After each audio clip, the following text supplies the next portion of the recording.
স্নেহের 2025 সালের মাধ্যমিক পরীক্ষার্থীরা, আশা করি তোমরা সবাই ভালো আছো। আজ আমরা যে বিষয়টি নিয়ে আলোচনা করব 2025 সালের মাধ্যমিকের ভূগোলের লাস্ট মিনিট সাজেশন নিয়ে। আজ আমরা আলোচনা করব 3 মার্কের প্রশ্নের সাজেশন। ইতিমধ্যেই আমরা 2 এবং 5 মার্কের প্রশ্নের সাজেশন কিন্তু আপলোড করে দিয়েছি অধ্যায়ভিত্তিক। তোমাদের এখনও পর্যন্ত সেই ভিডিওগুলো না দেখে থাকো, ভিডিওগুলো কিন্তু তাড়াতাড়ি দেখে নাও। 3 মার্কের যে প্রশ্নগুলো তোমরা পড়বে, নদী, বায়ু, হিমবাহ থেকে যেগুলো পড়বে, অবরোহণ ও আরোহণ প্রক্রিয়ার মধ্যে পার্থক্য লেখো। নদীর ক্ষয় প্রক্রিয়াগুলির পরিচয় দাও। নদীর বহন প্রক্রিয়াগুলির পরিচয় দাও। নদী উপত্যকা, হিমবাহ উপত্যকার মধ্যে পার্থক্য লেখো। হিমবাহের শ্রেণীবিভাগ করো। হিমরেখা স্থান পরিবর্তন করে কেন? বদ্বীপ সৃষ্টির কারণগুলি লেখো।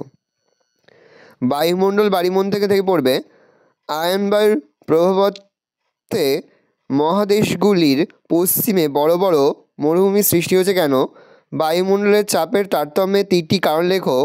বায়ুমণ্ডল উত্তপ্ত হওয়ার 3টি পদ্ধতি লেখো। ওজন হোল বা গহ্বরের প্রভাব লেখো। সমুদ্রবায়ু, স্থলবায়ুর মধ্যে পার্থক্য লেখো। সমুদ্র স্রোত, সমুদ্র তরঙ্গের মধ্যে পার্থক্য লেখো। নিরক্ষীয় জলবায়ু অঞ্চলের 3টি বৈশিষ্ট্য লেখো। পরের প্রশ্ন পড়বে, পৃথিবীর প্রতিটি স্থানে দিনে 2বার জোয়ার ও 2বার ভাটা হয় কেন? জোয়ার ভাটার মধ্যে সময়ের পার্থক্য হয় কেন?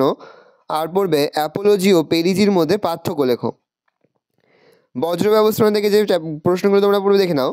জৈব ভঙ্গুর, অজৈব ভঙ্গুর বজ্র পদার্থের মধ্যে পার্থক্য লেখো। কম্পোস্টিং পদ্ধতিগুলি লেখো। বজ্র ব্যবস্থাপনায় 4R-এর ভূমিকা কী? 4R-এর ভূমিকাটা খুবই গুরুত্বপূর্ণ। বজ্র ব্যবস্থাপনায় শিক্ষার্থীদের ভূমিকা লেখো। পরিবেশের ওপর প্লাস্টিক দূষণের প্রভাবগুলি লেখো। পরিবেশের ওপর বজ্রের প্রভাবগুলি লেখো। প্রাকৃতিক ভুল যে প্রশ্নগুলো পড়বে দেখে নাও। ভারতের রাজ্য পুনর্গঠনের ভিত্তিগুলি লেখো। পরের প্রশ্ন পড়বে, থর মরুভূমির শ্রেণীবিভাগগুলি লেখো। ভৌমজলের অতিরিক্ত ব্যবহারের কুফলগুলি লেখো। দক্ষিণ ভারতের বেশিরভাগ নদী পূর্ব বাহিনী কেন? ভারতের পশ্চিম বাহিনী নদীগুলির মোহনায় বদ্বীপ সৃষ্টি হয় কেন? ভারতের খরা ও বন্যাপ্রবণ অঞ্চলের অবস্থান ও সৃষ্টির কারণগুলি লেখো। ভারতের গ্রীষ্মকাল আর্দ্র ও শীতকাল শুষ্ক হয় কেন?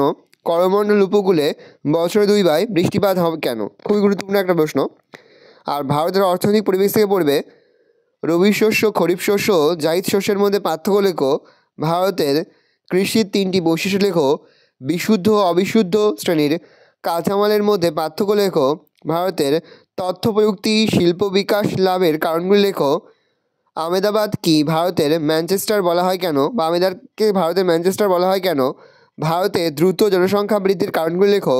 শহর ও নগর গড়ে ওঠার কারণগুলি লেখো। পরিবহন ও যোগাযোগ ব্যবস্থার মধ্যে পার্থক্য লেখো। নগরায়নের সমস্যাগুলি লেখো। উপগ্রহ চিত্র ও ভূবৈচিত্রিক মানচিত্রকে যে প্রশ্নগুলো পড়ে দেখে নাও। তোমরা পড়বে, উপগ্রহ চিত্র ও ভূবৈচিত্রিক মানচিত্রের মধ্যে পার্থক্য লেখো।